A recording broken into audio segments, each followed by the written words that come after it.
कैसे हुआ नारियल का जन्म। हिंदू धर्म में नारियल का विशेष महत्व है। पूजा अनुष्ठान और हर शुभ और मंगल कार्य के आरंभ में नारियल फोड़ा जाता है। यह क्रिया वर्षों से चली आ रही है।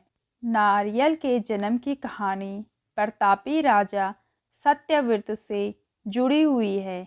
ईश्वर पर अटूट विश्वास रखने वाले राजा सत्यव्रत को स्वर्गलोक को अलौकिक सौंदर्य सदा आकर्षित करता था। वर्षों से पृथ्वी लोक से स्वर्गलोक जाने की कामना उनके हृदय में दबी हुई थी, किंतु ज्ञान के अभाव में उसे यथार्थ रूप में परिणित नहीं कर पा रहे थे। एक बार राजा सत्यव्रत के राज्य में भयंकर सूखा पड़ा। इस स्थिति में राजा ने धन धान्य से अपनी प्रजा की भरपूर सहायता की। राजा की सहायता प्राप्त करने वालों में से ऋषि विश्वामित्र का परिवार भी सम्मिलित था, जो विश्वामित्र के तपस्या के लिए वन चले जाने के पश्चात भूखा प्यासा भटक रहा था।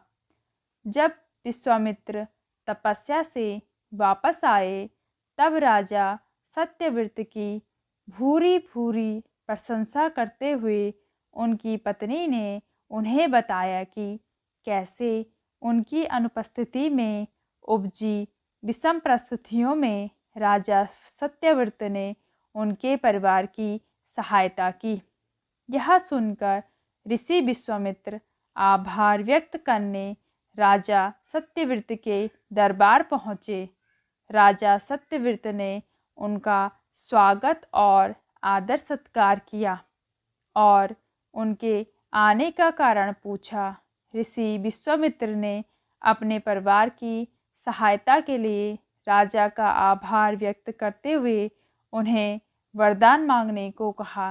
राजा सत्यव्रत ने अपने हृदय में दबी स्वर्ग जाने की कामना का वर्णन कर ऋषि विश्वामित्र से निवेदन किया कि उन्हें वरदान देना ही है तो वरदान स्वरूप उन्हें स्वर्ग जाने का मार्ग बता दें। राजा को वरदान देते हुए विश्वामित्र ने अपने तेज और शक्ति से एक ऐसे मार्ग का निर्माण किया जो सीधा स्वर्ग को जाता था। सत्यव्रत उस मार्ग से स्वर्ग के द्वार तक पहुंच गए, किंतु जैसे ही उन्होंने स्वर्ग के भीतर प्रवेश किया, देवराज इंद्र ने उन्हें धक्का दे दिया। सत्यव्रत पृथ्वी लोक पर आ गिरे। उन्होंने देवराज इंद्र की धृष्टता का वर्णन जब विश्वामित्र से किया तो वे अत्यंत क्रोधित हुए और देवताओं के पास पहुँचे। देवतागण विश्वामित्र का बहुत सम्मान करते थे, किंतु किसी मनुष्य को स्वर्गलोक में प्रवेश देने के लिए वे तैयार नहीं हुए। अंततः इस समस्या का एक हल निकाला गया। ऋषि विश्वामित्र ने पृथ्वी लोक और स्वर्गलोक के मध्य एक श्रद्ध स्वर्गलोक का निर्माण करवाया, जो राजा सत्यव्रत के लिए था। देवताओं को इसमें कोई आपत्ति नहीं थी। राजा सत्यव्रत भी प्रसन्न थे, किंतु नए स्वर्गलोक के संबंध में ऋषि विश्वामित्र चिंतित थे। उन्हें डर था कि कहीं तेज हवा के झोंके से उनका स्वर्गलोक डगमगा न जाए। ऐसे में राजा सत्यव्रत पुनः पृथ्वी पर गिर पड़ेंगे।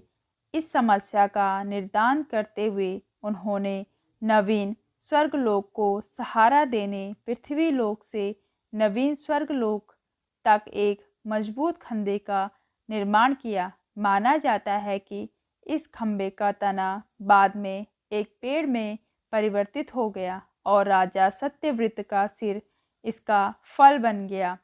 इस पेड़ को ही नारियल का पेड़ और राजा के सिर को नारियल का फल माना जाता है। यही कारण है कि नारियल के पेड़ बहुत ऊंचे होते हैं और उसके फल बहुत ऊंचाई पर लगते हैं।